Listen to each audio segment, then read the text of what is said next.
সাংবাদিক সাগর রুনি হত্যা মামলার অনেক নথিপত্র গায়েব হয়ে গেছে বলে হাইকোর্টকে জানিয়েছেন সংশ্লিষ্ট টাস্কফোর্স তদন্ত কমিটি।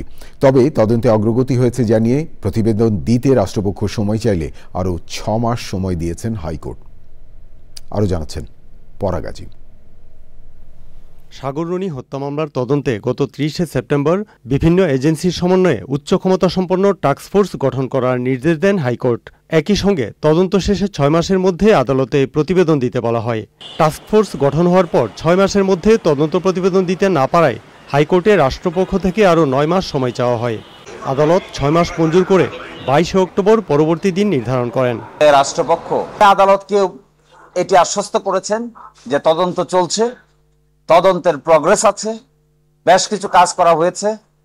আমেরিকা সহ বিভিন্ন জায়গায় ডিএনএ টেস্টের জন্য রিকোয়েস্ট পাঠানো হয়েছে এবং এগুলো আসার জন্য আরো কিছু সময়ের প্রয়োজন। তদন্তকারী কর্মকর্তা যিনি ছিলেন তিনিও আদালতে উপস্থিত ছিলেন। আমরা আশা করব এই সময়ের মধ্যে কিংবা তার আগেই যদি তদন্ত কমপ্লিট হয়ে যায় তাহলে তদন্তকারী কর্মকর্তাগণ আদালতে তার তদন্ত রিপোর্ট দায়ের করবেন। তদন্তে কেন এত দেরি হচ্ছে তা টাস্কফোর্স ও রাষ্ট্রপক্ষের কাছে জানতে চান হাইকোর্ট।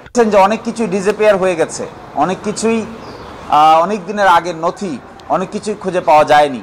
সিডি ডিভিডি কোন জায়গার কি হয়েছে, মিসপ্লেস হয়ে গেছে, যথেষ্ট জায়গায় নাই, এই সমস্ত কথা তিনি বলেছেন। কারণ আদালত প্রশ্ন করেছিলেন এত সময় কেন দরকার হবে।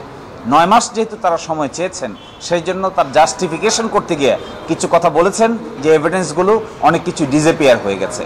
তো এগুলো সব আসলে যেহেতু তদন্ত চলমান, কিছুটা সংবেদনশীলতা আছে, সব চাইলেও আমরা ডিসক্লোজ করতে পারিনি। তদন্তের ধীরগতিতে অসন্তোষ প্রকাশ করেছেন মামলার বাদী ও নিহত রুনির ছোট ভাই নৌশের রোমান। পাঁচাংশের পর কিছুটা আশাবাদী হয়েছিলাম, আমরা আশা করেছিলাম যে কিছু একটা হবে। তদন্ত প্রক্রিয়া বিলম্ব হওয়া যে অজুহাত ব্যাপারগুলো আসলে আমাদের খুবই হতাশ করে। 2012 সালের 11 ফেব্রুয়ারি রাজধানীতে ভাড়া বাসায় খুন হন সাংবাদিক দম্পতি সাগর সরোয়ার ও মেহেরুন রুনি। পরাগ আজিম, চ্যানেল আই, ঢাকা।